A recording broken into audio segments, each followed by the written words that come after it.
Beach FM, locals talking to locals. In specially times so Ralph McAlister can come out with his world-famous bar humbug. Ralph, a very good morning to you.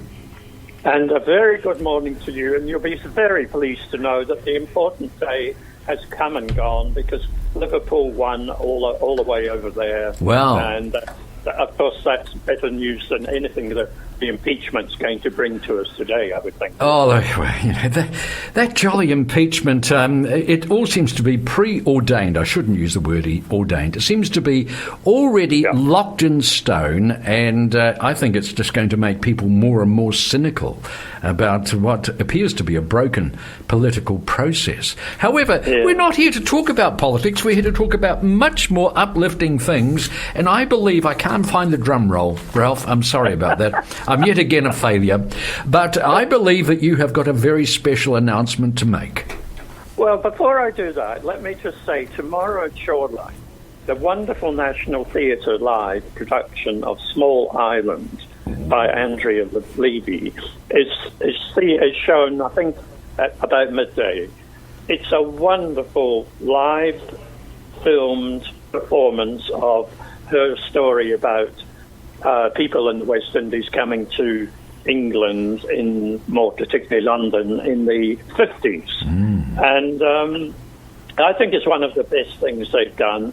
It's worth just dropping everything tomorrow, stop the shopping, see if you can get a seat. It's a brilliant piece of theatre, and it's also linked up to the second favourite book of mine, possibly, called This Mortal Boy, and of course it's by Fiona Kidman, and she's won the 2019 Book of the Year for Ockham, and it's about my life, really. It's an Irish boy who comes to New Zealand in the 50s, as I did, not being Irish but Scottish, in the 50s, and about 3 years later he is hanged for the murder of a young woman, and of course it's been a controversial decision ever since. And Kidman has got wonderful research. She's gone through with a fine-tooth comb what and who were present, the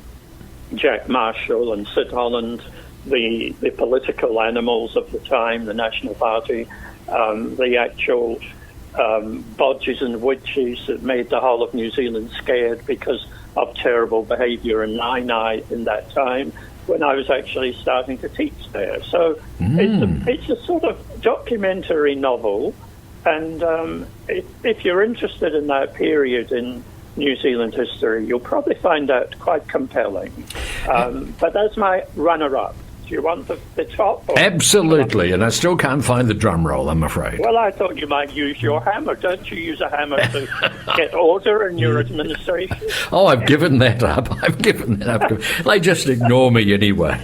They just ignore me. But I can't wait for this. The book of the year is...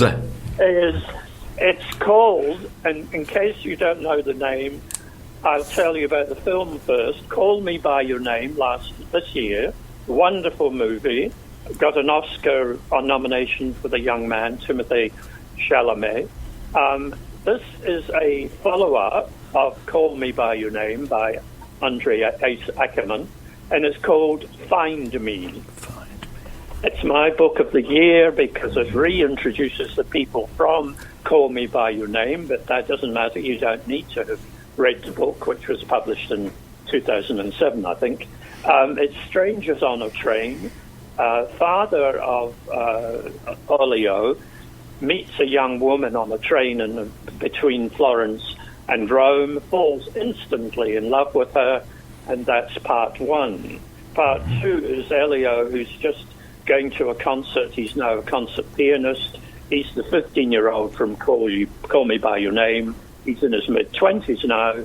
He meets an older man in the foyer in the interval and falls in love with him instantly. So, and then part three, Oliver, who was one of the central lovers in Call Me By Your Name, he's been married for quite a while, but he's longing for the past. So there's a very brief summary of a magical book, which I've said already, you cannot begin to think about reading if you're a cynic, if you don't believe in true love, if you don't believe in wonderful lyrical prose, if you don't believe on all the examples that mirror your own life, if you've ever fallen in love with somebody younger than yourself or older than yourself, this is the book for you. But it's a love letter, really. Oh, wonderful. John. It's a wonderful sort of refreshing piece of lyricism and exquisitely written.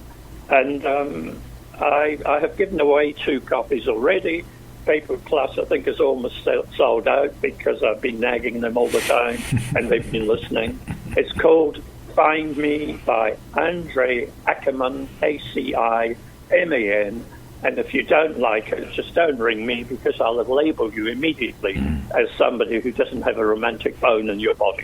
But for the rest of us, prepare to be swept away. It seems to be what you're saying. I think that's what I'm saying rather excessively, probably, but it is Christmas, isn't it? Well, it is, isn't it? Look, could I propose something probably heretical and say, would it be okay if you saw the movie, then read this book? Oh, I think it would be even better if you could get the movie. You probably get it on a DVD or something. Absolutely. Yes. But it does stand alone, but you're absolutely right. You meet the characters from the past, and you're so happy to meet them again. And I can't say enough about this. I've probably said too much, but it gives you a comparison with layers of your own life, and that always seems to me a good thing, particularly if you're getting a bit older, like this querulous old man you're listening to now. Not at all querulous. Look, it's been just lovely talking to you over the year, and this is our final time that we'll have a chance this year. So, Ralph, thank you very much. Look after yourself. I know you've got friends coming very shortly, and I appreciate you making the time this morning and every morning that we've talked this year. It's been an absolute delight and a pleasure, and we thank you for that. Well, thank you, sir, for being such a super host. And I'll get back to finishing off the risotto and the rhubarb crumble. How's that? Excellent. Thank you so much, Ralph. 106.3 Beach FM.